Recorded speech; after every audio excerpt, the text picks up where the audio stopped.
Thank you very much for coming today, for coming from many of you from Vancouver today. Thank you so much for coming. It's an important day, and one we haven't done here in the legislature in a few years. I'm honored. My name is Adrian Dix. I'm BC's Minister of Health. I'm honored to be on the territory of the Musqueam, of the Squamish, of the Tsleil-Waututh First Nations today, and today is an important day. We're recognizing Journey to Freedom Day in the Legislative Assembly of British Columbia. It's sometimes called, for many of you, will remember it or think of it as Black April or Black April time, but in Canada we've recognized since 2016 this day from the Parliament of Canada as Journey to Freedom Day. And it reflects, as it says, the journey to freedom of many now Vietnamese Canadians from Vietnam via places such as Indonesia and Malaysia and Hong Kong and other places where there were refugee camps to Canada in the period in particular, between 1979 and 1984, although people came before and people came after those times. As all of you know, on April 30th, 1975, the Vietnam War, sometimes seen as the 10,000 Day War, ended. And the consequence of that for many people who would have hoped for the benefit of peace was no peace, but political, economic, and social repression. And the consequence of that was that in the years after 1975, more than 2 million people fled Vietnam, more than 1.2 million of them fleeing on boats in some of the most dangerous escapes that the world has ever seen. It was the largest refugee issue of its kind in world history, of its kind. And the experience of people who had to leave, 1.2 million, 250,000 of them, 250,000, according to the United Nations High Commission on Refugees, died en route. Died because they were attacked en route, died because of the circumstances, died because the boat sank, died because it was an impossible journey, not always greeted as it should have been by the world community. It was also, and we want to acknowledge this, a very significant moment in Canadian history. Up to that point, often Canadian immigration history had been defined by our worst moments. We think of the St. Louis, we think of the Komagata Maru, we think of other moments. But that changed in this moment because Canadian society opened our country and our hearts to Vietnamese people fleeing Vietnam, and we benefited from that action by the extraordinary contribution of the Vietnamese Canadian community. What made it different was more than half of the people who came to Canada were sponsored by private organizations, often churches, other religious organizations, and other organizations across Canada. My wife, Renee Sackler's here, her church, and her dad, who was a minister of that church, sponsored people from Vietnam, such that 120,000 Vietnamese refugees settled in Canada in the years between 1979 and 1984. That was the journey to freedom. And nobody has benefited more than from Canada. We are grateful of the contribution of the Vietnamese Canadian community and grateful of everything that's been done since then by the community.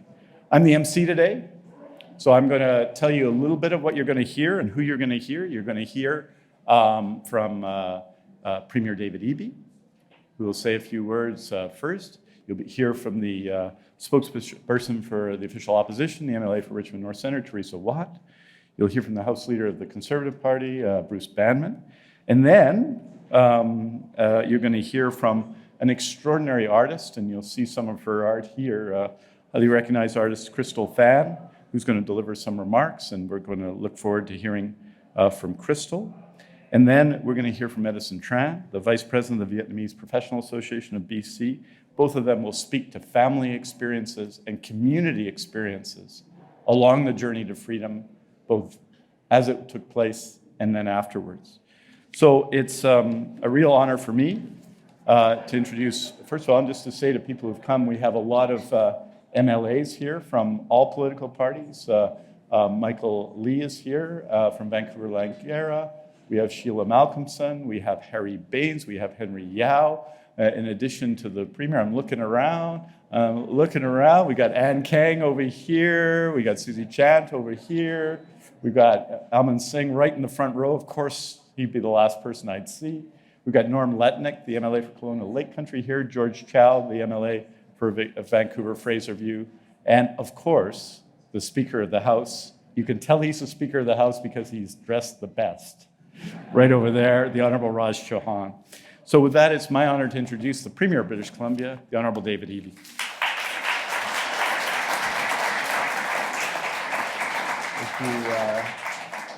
Thanks so much, Adrian, and thanks for the introduction. Many of you will know that Adrian, in his role as the MLA for Vancouver, Kingsway. I was doubting myself. My brain was saying Kingsway, and I was like, that can't. As the MLA for Vancouver Kingsway has been such a good friend to the Vietnamese community in Metro Vancouver for a long time. He didn't just buy that tie this morning. He has worked closely with the community for a long time, and I just wanted to reflect on and appreciate that work that he's done over the years, supporting the community, and express my appreciation for it on a day like today, on Journey to Freedom Day.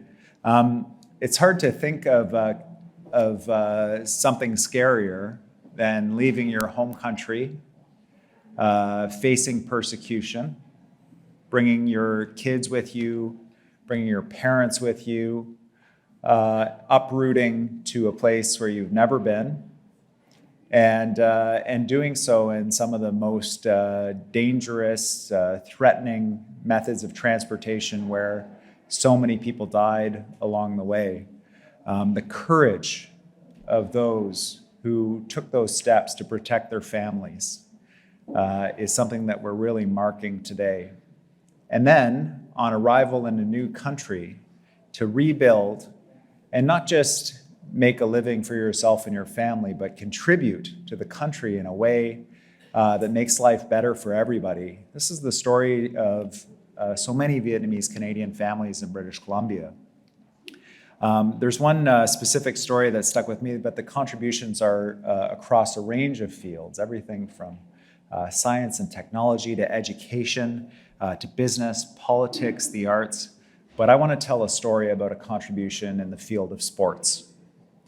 There was a family that fled Vietnam and ended up in Skeena, in a small village in Skeena, and in fact, in Hazelton, British Columbia. Now, I'm trying to imagine leaving Vietnam and ending up in Hazelton.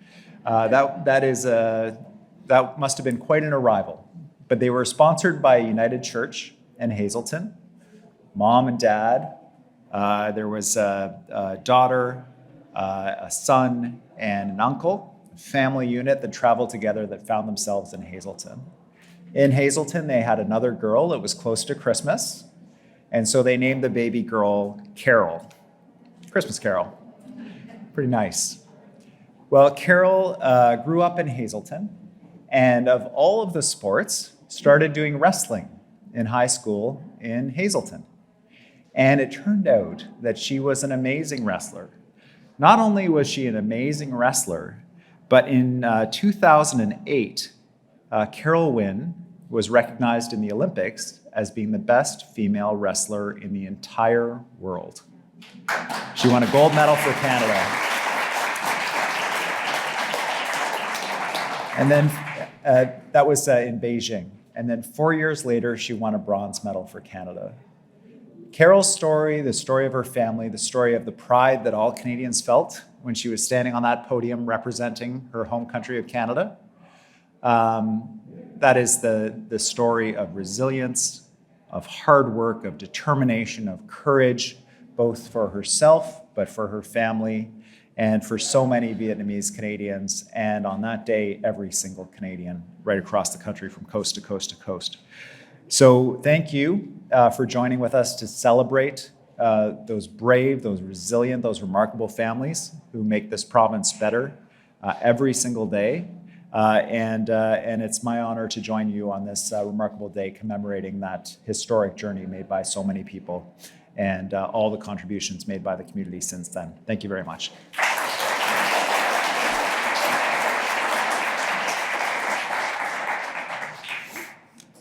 For all of you who are just joining us, don't be alarmed. It moves up and down on its own. It's all good.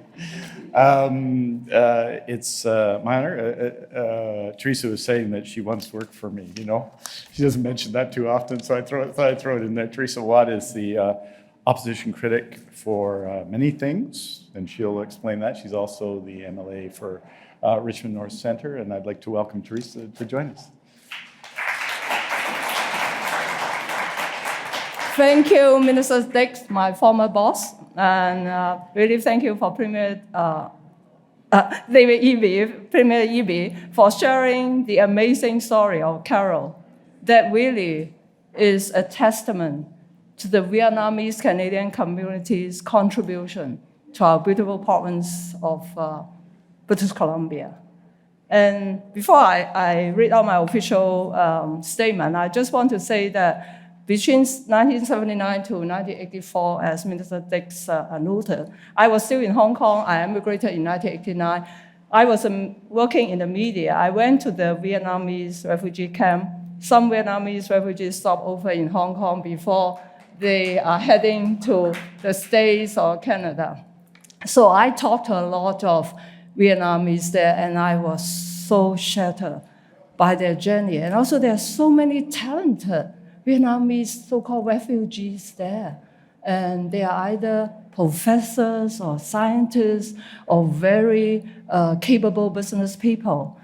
And I'm glad that I'm now here in a really multicultural and diverse province, and we can work with every ethnic minorities coming all the way from all over the world.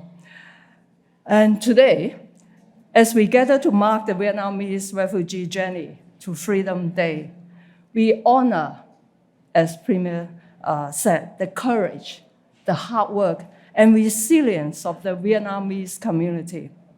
This day reminds us the profound journey many undertook in search of liberty and peace, shaping the rich multicultural mosaic of our beautiful province of British Columbia. This is a journey of courage, of tragedy, of triumph, and of perseverance. Let us continue to learn from these experiences and uphold the values of freedom and human dignity that unites us all. On behalf of the BC United Caucus, in my role, as Mr. Dix said, let me explain, as the official opposition shadow minister for multiculturalism, anti-racism initiatives, arts and culture, I extend my deepest respect and gratitude to our Vietnamese Canadian community for your enduring contribution to our province. Thank you.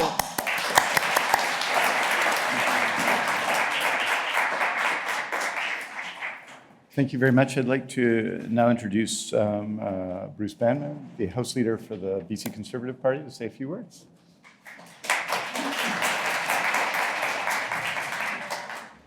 Thank you very much. My name, as mentioned, is Bruce Banman, and my grandparents were refugees. They escaped from the Russian Revolution. They were Mennonites who would have, had they stayed, most likely been killed. My grandparent on the other side was English. And the first thing that he did when he got here is he opened up a bicycle shop because that's what he knew. And he came from a very poor area of England, and he was always amazed that he was able to open up a business here. And the bicycle shop actually is important because one of my absolute favorite people in Abbotsford is Dow Tran. Dow Tran escaped Vietnam. And he came through Hong Kong, and then he came and he worked in a bicycle shop because that's what he knew. He did that for a number of years until the bicycle shop was sold, and then he opened up his own bicycle shop. And every single time that there is an election in Abbotsford, Dow runs for council. And I see the ladies back there in their Canadian flag dresses, and that is very much what Dow is like. Dow is so honored and thankful to have come to Canada, that Canada, as it has done for refugees after refugees after refugees, opened up its arms. He is so thankful, and he is one of the most generous people that I know. And he does it quietly. If there's someone that needs a donation, somehow Dow always finds a check. And I think that my city, British Columbia, Canada, is so much better off having Dow and the rest of you here. It adds to not only the fabric of our country, but it adds to the humanity and the spirit of what makes this country so special. And I just want to thank you for being here. I want to thank you for the journey that you went on. I understand it, even though I did not live it. I lived it through my grandparents' stories. And 40 years after they came here, they could not talk about the horrors that they saw. And I think the one thing about here is that this is a country that everyone can come and live in peace and be successful, worship how they want to worship, and most importantly, vote how they want to vote. So thank you so much for being here, and thank you for coming to Canada. Thank you.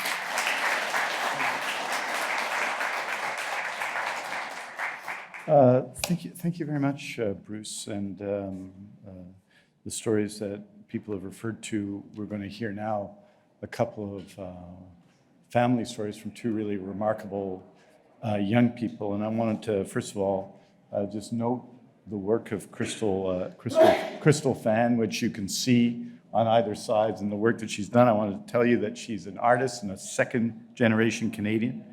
Last year, her work depicting Vietnamese Canadian families was acquired by the Royal BC Museum and featured in the reopening of the third floor, which many people in Victoria will remember, helping remind British Columbians of the importance of immigration history and its impact on our cultural identity.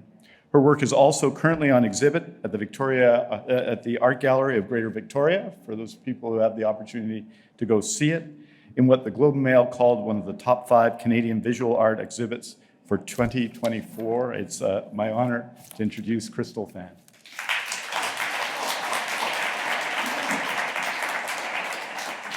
Thank you, everybody. Thank you, Minister Dix, for the introduction, and for Premier Eby for hosting this event. I'm so proud to be here. But honestly, I didn't really know anything about my family history until 2017. My parents never spoke, and I think this is very common.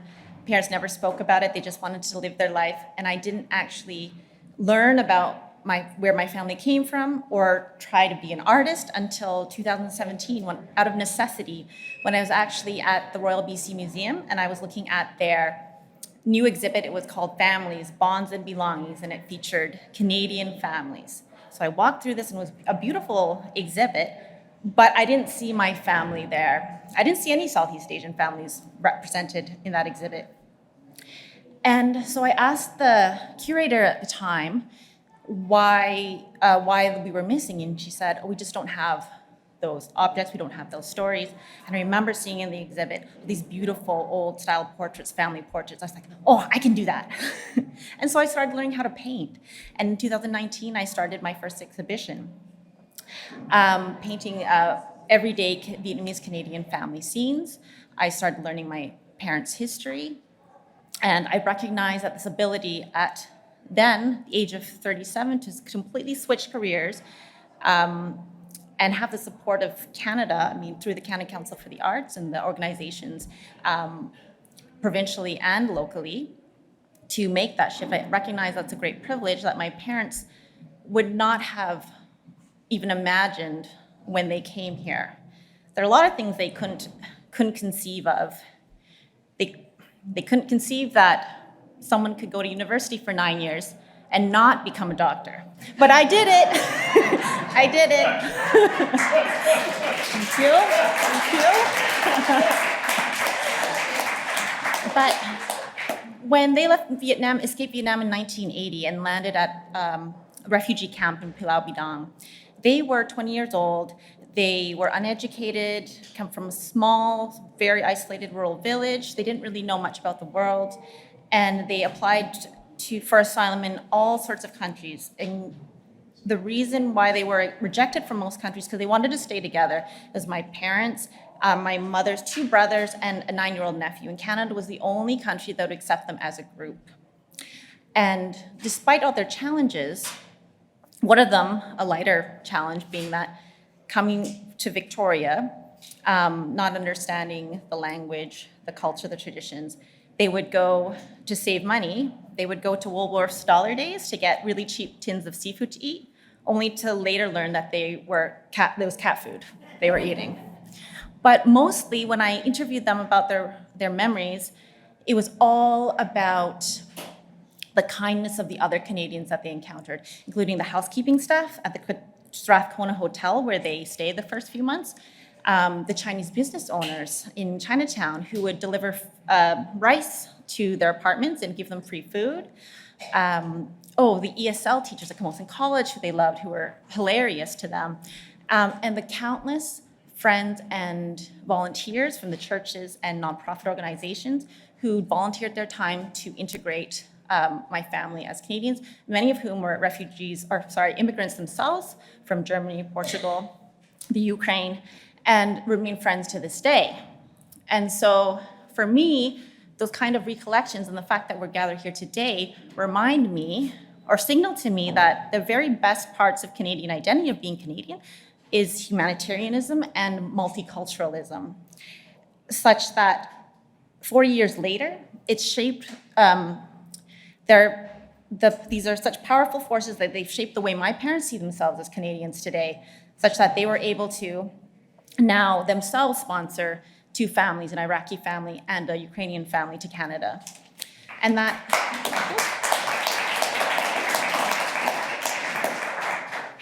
I could shift gears and become an artist and really focus on representing Vietnamese Canadian experiences in a very Canadian way in which we can all relate to. Like, I'll just point quickly to this one behind, which is really, it's not about a Vietnamese family, it's about maybe the Vietnamese Canadianness is the context, but the story is a couple that's annoyed with each other. And I feel like that's something that we can all relate to, right? So I wanted to create art that binds us through our multiculturalism, such that the next generation after me can walk into the institutions like the Royal BC Museum and the Victoria Art Gallery and see themselves represented and really feel like they belong to this community. Thank you.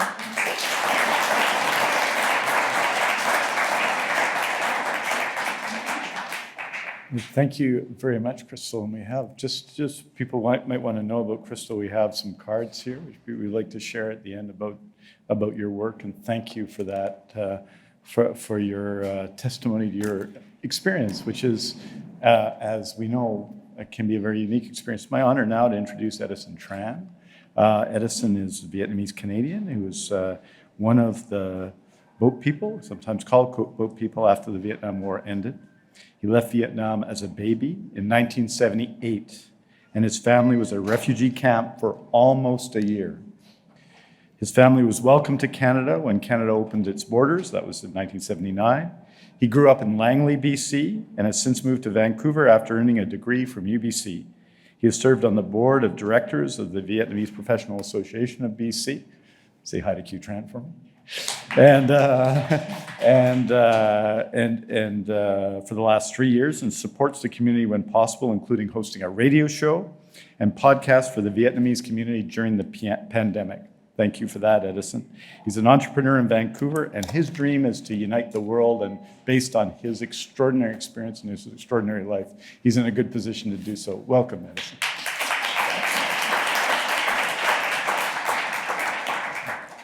All right, thank you so much, Minister Dix and Premier Eby for organizing this event and the general public for coming out.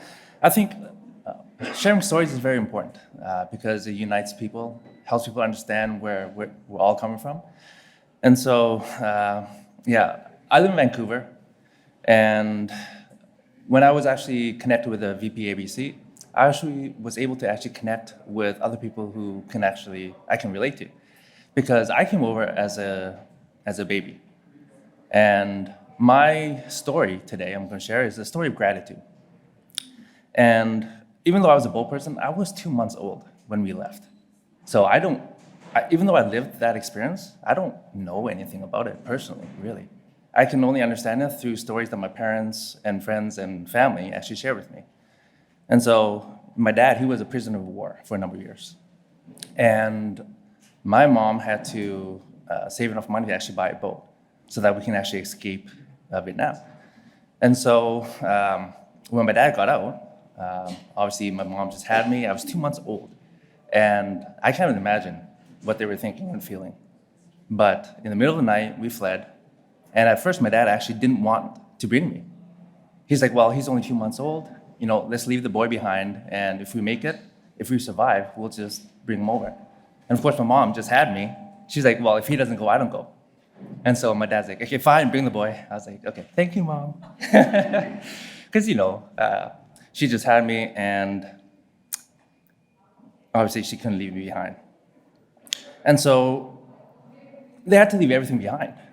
Because if they tried to sell anything or any hint of leaving, they would be captured, might be tortured, put in jail, numerous amount of things, consequences. And so the stories that my parents shared with me was that we were out at sea for 10 days. And on the second day, apparently the boat's engine died. And I was like, what? And I can't share all the stories, but I'm like, that's just crazy because there's so many different threats, including pirates, who would, come and, just do horrendous things. I can't even imagine. And the fear of the people on the boat. And for me, I was a baby. And so that was a very dangerous situation because if a baby cried, I might be able to give away a position. But apparently, my friends would tell me that they probably just gave me like sleeping medicine or something. So I was like, okay, I thought I was a good baby, but okay, it was just the sleeping medicine. But anyways, we were able to go to a refugee camp in Malaysia. And when Canada opened up its borders, we actually were sponsored coming, and we arrived in Edmonton. And it was cold. Hey, we had to make a new start. No English, nothing. And we actually stayed there for a few years, moved over to Vancouver, and eventually in Langley. And so when we moved to Langley, I was 7, and my mom, with her sewing skills, we ended up actually opening up a small business from home tailoring business. And with that foundation, they were able to work hard, scrimp and save, and actually create a great life for me and my brothers. And, I don't know, for me, I'm like, is it really worth it to risk your life? Like literally risk your life instead of staying in a communist country? And for those who fled, the answer is yes. They could not imagine living life with no freedom, no choices. And I'm just so grateful that my parents' generation were willing to sacrifice and to risk their lives, and mine too at the time, to be able to give a better life for their children and for those in the future. And I'm very grateful because they give us opportunities. I was able to learn the guitar, play some sports, be a part of a community and felt that I belonged in Canada. They were able to give me a better education. I was able to go to UBC, earn a degree, and now I'm an entrepreneur in Vancouver. They were able to teach me values like gratefulness, humbleness, resilience, grit, perseverance. And I think that's in all of our genes. All humans, I believe we all have that. Sometimes we have to go through certain challenges to actually see what we're made of. And so for me, I'm grateful to be alive every single day because of my journey. But even more so, living in Canada and the freedoms that we have here and the opportunities, every day, I am so thankful. For me, I don't really believe in killing and war, but I'm so grateful that it happened because it allowed the opportunity for my family to be here. Because without the war, I probably wouldn't be here. You know, so there's always a positive to everything if we choose to look at it that way. And so for me, this event is really a great reminder of the sacrifices that my parents' generation went through, the risks that they took. And why? To give us all an opportunity to live a better life. And I can never really repay them except with the life that I live, and to show them, hey, you know what? Your sacrifice and the risk that you took was not in vain. And that's pretty much my story. I'm grateful to be able to share it. But if I can add one more thing as well, is that my belief, even though I'm here representing the Vietnamese community, my belief is that we are all one family, the human family. Sometimes we have certain messaging that tries to divide us. Maybe, you know, I'm Asian, you're white, or you're Christian, you're Muslim, or, you know, different parties. But at the end of the day, we are one family. And hopefully we hear stories like this to remind us that, you know what, we are just humans living a human life. And if we can have some more love, some more connection, understanding, and patience, my gosh, what type of world can we create? Thank you for allowing me to share my story, and I love you all.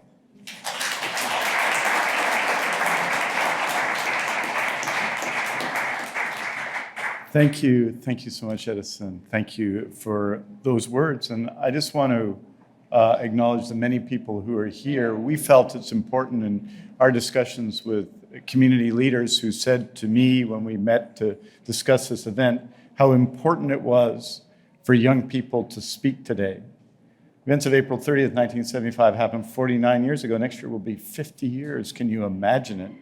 And there are many people here who experienced those events and then experienced the trip, and it had everything from war to political repression, to the decision to leave, to courage on the seas, to a massive, unprecedented tragedy, to the boredom sometimes and violence of refugee camps, and then arriving in Canada and having to live in a society which was welcoming but had challenges. This is one of the most extraordinary stories of Canada. And I'm very honored to have people who have shared that story with me over many years. I want to acknowledge a few other people who are here. My colleagues, Nikki Sharma, the Attorney General of British Columbia, is here, right over here. Janet Rutledge, the MLA for Burnaby North, is here. The Parliamentary Secretary of the MLA for Vancouver-Kensington. A lot of Vietnamese Canadian people in Vancouver-Kensington. Mabel Elmore is just over there as well. And we'll have an opportunity afterwards to get together here. There's food being offered, and it's from Elisa's Pho on Quadra Street. The Premier has eaten there, so he before every event tries the food before we present it to a wider populace. So it's good to see that. But it's great food, and we hope to come together and spend some time. And then we're going to do a flag raising outside. I'd like to say do one more thing and thank one more person, Teresa Ho, who works in my office. She's taking a picture over there. I have really good ideas, and she makes them happen.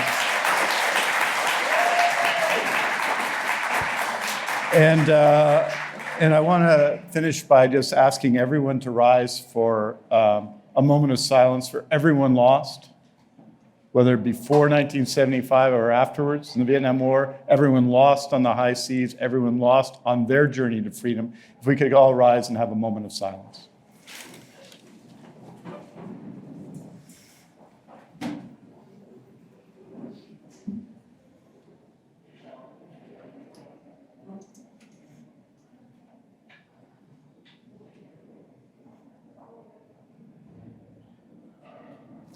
Thank you very much. Thank you for coming today. Thank you for joining us. And let's break some bread together and hear more stories from all of you. And thank both of you for your extraordinary contribution. Thank you very much.